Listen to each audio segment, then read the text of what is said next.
Hi, I'm Katie, and I'm going to be talking about my experiences with the tragedies of COVID-19 and different things in the beginning of 2020 that are considered either global or national tragedies. So there's been a huge increase in my time. Say one of the drawbacks and one of the setbacks is that if I ever do go out and go to the grocery store or go to my grandparents, I have to be really careful as to who I'm around, how close I am to them, and what surfaces I'm touching, where I am, things like that. You have to constantly keep a mask on if you want to be safe. You also, my family uses gloves because we have a family member who could become really, really sick and who could even potentially die if he does get this disease or have complications with the disease. So yeah, we have to be extra careful. Not super bad. It's just kind of more precautions to worry about.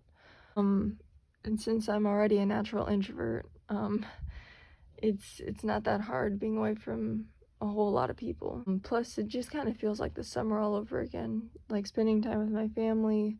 And I'm hoping to get a summer job at some point, but hopefully this summer, once the whole coronavirus thing dies down and we don't have to worry about potentially getting my family members sick, or my family members, including some of my elderly family members.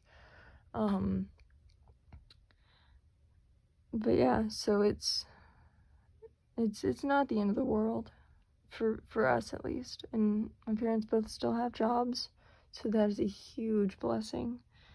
I know a lot of my friends' parents still have jobs. That's also a huge blessing. I've been able to talk to my friends, been able to FaceTime them at times, been able to just call them, text them, say hey, congratulate some of my friends who are graduating this year.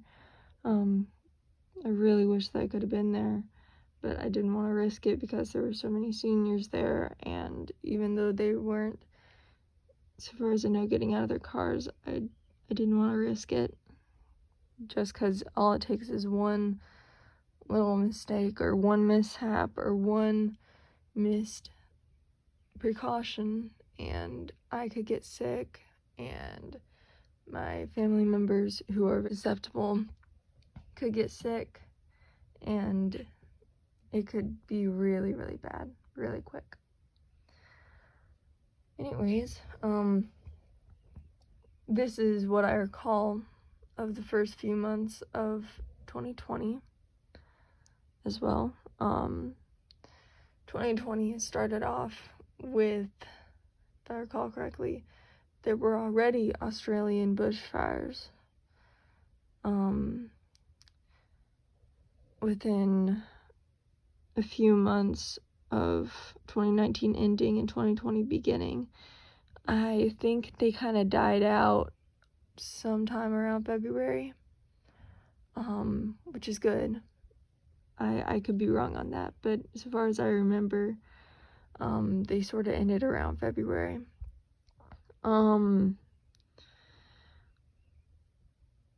Then there was the whole potential World War III thing in January, where our president, so far as I recall, ordered the kill of a leader.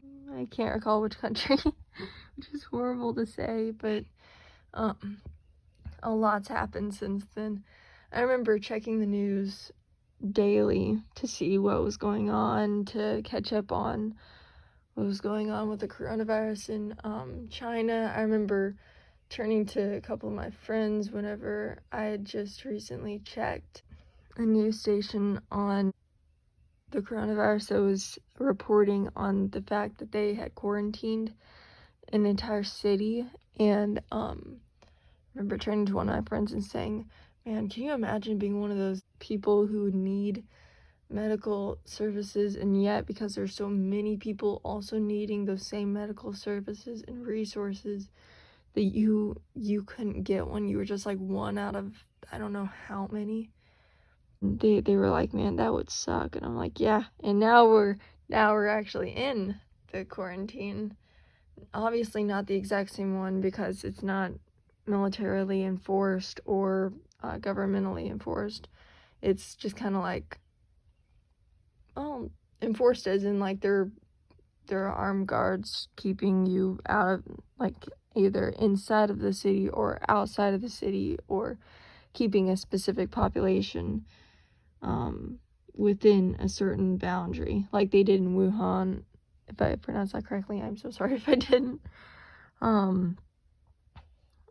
Yeah, it was crazy, and it's been crazy. So it's a lot more relaxed. I've heard that they're beginning to open up stores and places in America now, which is kind of terrifying because we haven't entirely flattened the curve of people getting the virus and having complications with the virus, and medical resources that are available.